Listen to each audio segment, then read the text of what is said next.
I have been spending a lot of time writing, blogging, talking. I spend a lot of my time putting myself through the process required of me.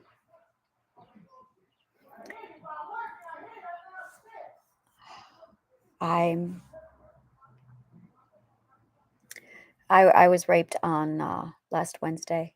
I had a birthday party, my own birthday party that someone invited me to,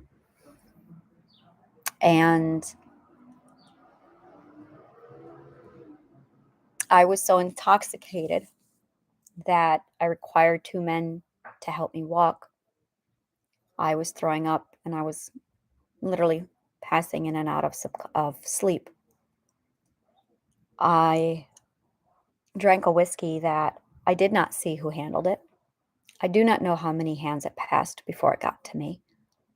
I know of at least three people who touched my glass before I had it. And when I threw down the shot, I immediately felt sick to my stomach and dizzy and like I was going to pass out right there. So it took me about 5, 10 minutes just holding myself and staring at the counter while I try and keep myself upright. You know,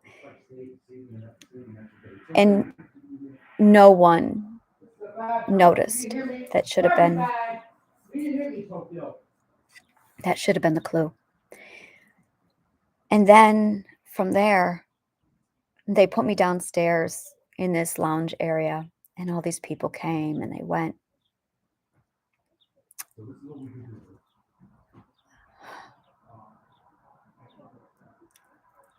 I was entirely too intoxicated to even walk, to barely stay conscious. And this guy felt that this was an appropriate time to make a pass at me. He led me to the back of this room where I threw up and where he literally laughed at me. Said, "Wow, you are so drugged." While he kept having sex with me. And when I said to him, "I think I've been roofied," he gaslit me and said, "Nah, it's the edibles you've eaten."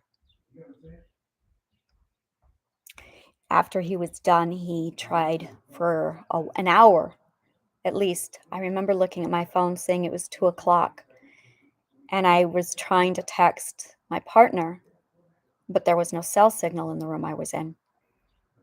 And he kept telling me I needed to leave and get to the other part of the building with everybody else, but I couldn't move. I was that intoxicated, and it didn't faze him. So I am very self aware. This is what rape looks like a week after you've been assaulted, and you're this self aware. And I was able, with the psychiatry background that I have, to go through every moment and every stage of healing.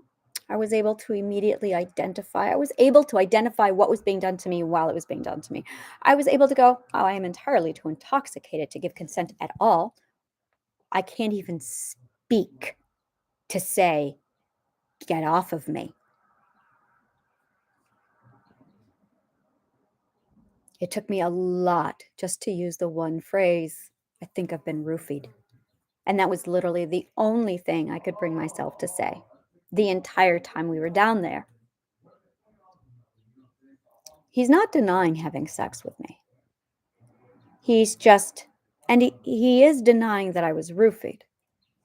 He's just adamant that he did have sex with me and that I was very clearly drugged on marijuana.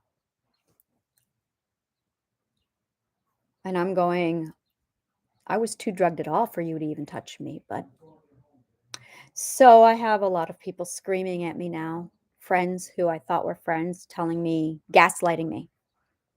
And then other friends who I thought were friends telling me I need to go to police and report it. Why? I don't believe in justice. In fact, I have seen substantial evidence to prove that justice does not exist. And I'm concerned about the amount of re traumatization this is going to cause. My goal is to preserve my mental health.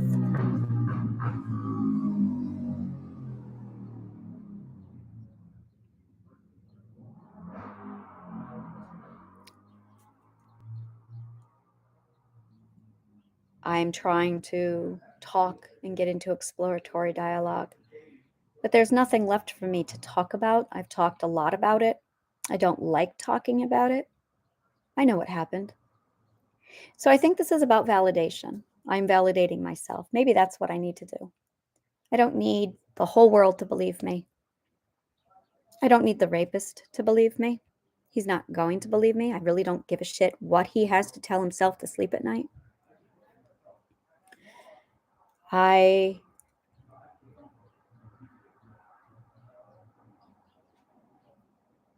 came on here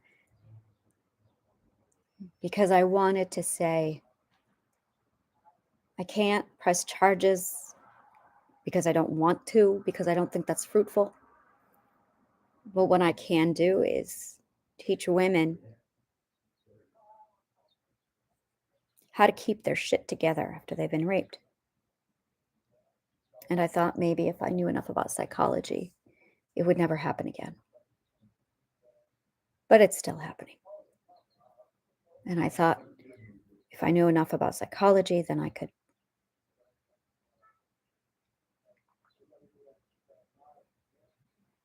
A lot of people don't know what happens inside the mind during assault and abuse. I do.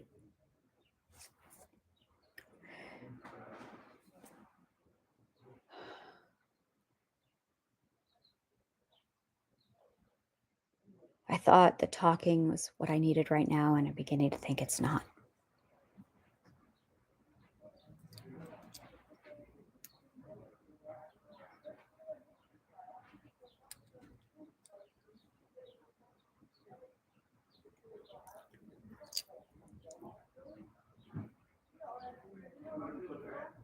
Maybe I'm not ready to talk about it yet. This is, you know,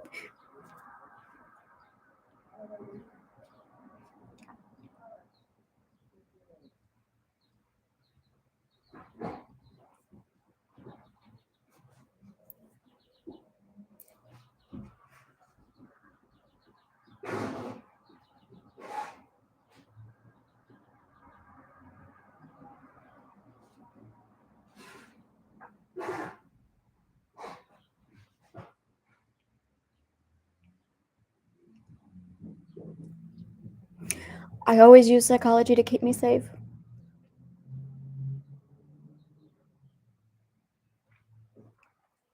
And it's not keeping me safe.